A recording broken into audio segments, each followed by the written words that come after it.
Hello friends, welcome back my YouTube channel.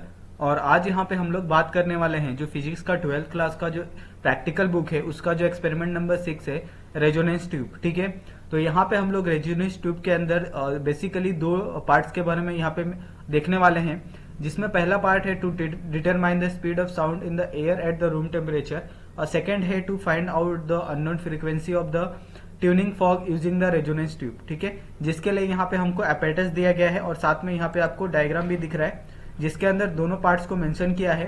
पहले में यहाँ पे आप देख सकते हैं कि किस तरह से एक मेटल ग्लास ट्यूब को एक जार के अंदर रखा गया है और सेकंड के अंदर उसी जार के ऊपर क्या किया है, ट्यूनिंग फॉग से ऊपर ये किया गया है, साउंड क्रिएट किया गया है।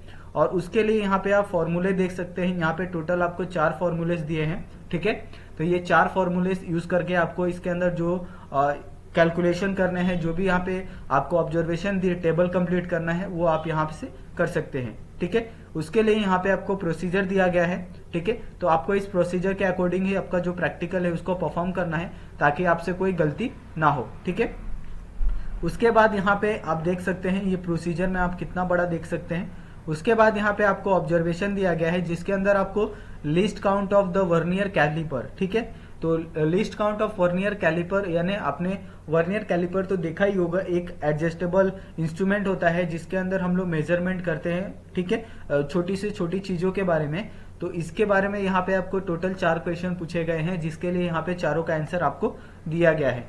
और उसी के हिसाब से यहाँ पे for the inner diameter of resonance tube, तो हम लोग इनर डायामीटर किस तरह से रेजोनेंस ट्यूब का निकाल सकते हैं उसके लिए यहाँ पे आपको ये दिया गया है, ऑब्जर्वेशन दिया गया है जिसके अंदर टोटल यहाँ पे 3 ऑब्जर्वेशन लिए गए हैं। और यहाँ पे जो अलग अलग जो डायामीटर है, VSR है, VSD है, MSR है, ये सभी चीजों को यहाँ पे कैलकुलेट किया गया है। तो यहाँ पे जो डायामीटर है आपके अकॉर्डिंग अलग अलग आ सकता है। ठीक है, उसके बाद यहाँ पे एंड करेक्शन दिया गया है, तो ये भी आप मेंशन कर सकते हैं अगर आपका लिखा है तो करेक्ट है। उसके बाद यहाँ पे रेजोनेटिंग लेंथ दिया गया है, तो आपको लेंथ भी फाइंड करना है। ठीक है, तो इसके लिए यहाँ पे आपको टोटल 5 ये ऑब्जर्वेशन दिए गए हैं जिसके अंदर अलग अलग फ्रीक्वेंसी होंगे, अलग अलग लेंथ होंगे, उसके अलग अलग मीन आएंगे उसके।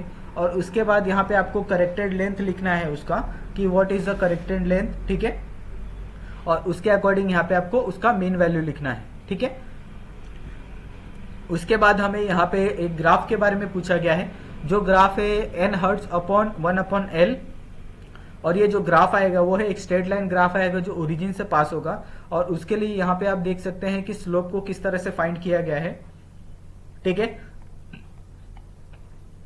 और यहाँ पे उसको हमारा ग्राफ है उसको यहाँ पे प्लॉट किया गया है और ये y एक्सिस है और ये y एक्सिस है जहाँ पे हमने 1 सेंटीमीटर का वैल्यू लिया है। और आपको जितना भी 1 सेंटीमीटर का वैल्यू लिखते हैं उसको आपको स्केल के अंदर लिखना होता है। ठीक है, और उसके अकॉर्डिंग यहाँ पे आपको कैलकुलेशन दिया गया है। ठीक है, तो आप चाहे तो ये कैलकुलेशन को प्रीफर कर सकते हैं और चाहे तो फिर अपने कैलकुलेशन के साथ भी आप जा सकते हैं। ठीक है, उसके बाद यहाँ पे स्पीड ऑफ साउंड निकाल के दिया गया है, अननोन फ्रीक्वेंसी को कैलकुलेट किया गया है। ठीक है, तो आपका जो भी वैल्यू आता है उसके अकॉर्डिंग आपका स्पीड ऑफ साउंड आएगा और अननोन फ्रीक्वेंसी आपको उसके अकॉर्डिंग मिलेगी।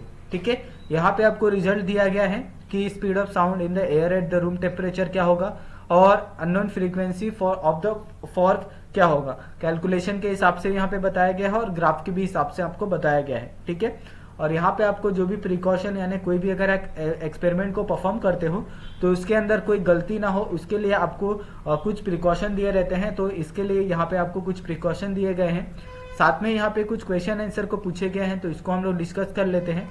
तो हमारा यहाँ पे जो फर्स्ट क्वेश्चन पूछा गया है, what is the meant by the term resonance. तो रेजोनेंस का टर्म क्या होता है, तो आपको रेजोनेंस तो आपने सुना होगा, केमिस्ट्री में भी ये टर्म आता है और फिजिक्स में भी ये टर्म आता है।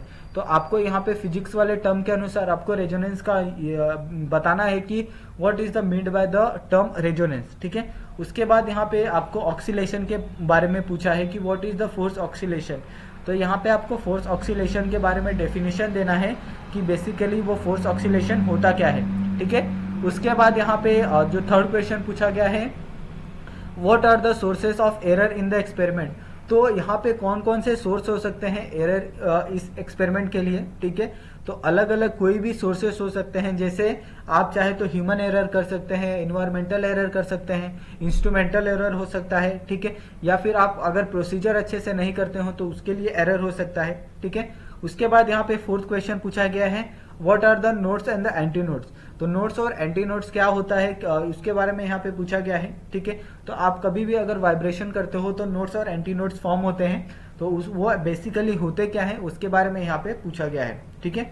उसके बाद यहाँ पे जो फिफ्थ क्वेश्चन पूछा गया है, what is the end correction and how do you eliminate it. तो एंड करेक्शन क्या होता है, ठीक है, और उसको हम लोग किस तरह से बाहर कर सकते हैं, किस तरह से एलिमिनेट कर सकते हैं, उसके बारे में यहाँ पे बताया गया है। उसके बाद यहाँ पे जो सिक्स्थ क्वेश्चन पूछा गया है, state the factor on which the velocity of sound depend. तो ऐसे कौन से फैक्टर है जिसके ऊपर जो वेलोसिटी है उस वेलोसिटी ऑफ साउंड डिपेंड होता है, ठीक है। सेवेंथ क्वेश्चन है, how does the speed of sound in the given medium very with the temperature. यानी हम लोग किस तरह से जो साउंड होता है, स्पीड ऑफ साउंड, उसको अलग अलग मीडियम में किस तरह से वो डिफरेंट हो सकता है, उसके बारे में यहाँ पे आपको आंसर देना है, ठीक है। तो यहाँ पे टोटल यहाँ पे जो 7 क्वेश्चन थे उनके बारे में हमने यहाँ पे डिस्कस किया। तो अगर आपको इस एक्सपेरिमेंट के अंदर कोई डाउट होगा या फिर किसी तरह की कोई प्रॉब्लम होगी, कर सकते हैं और अपने डाउट को सॉल्व कर सकते हैं, ठीक है। और आप सभी का ये वीडियो देखने के लिए बहुत बहुत धन्यवाद। मिलते हैं नेक्स्ट वीडियो में।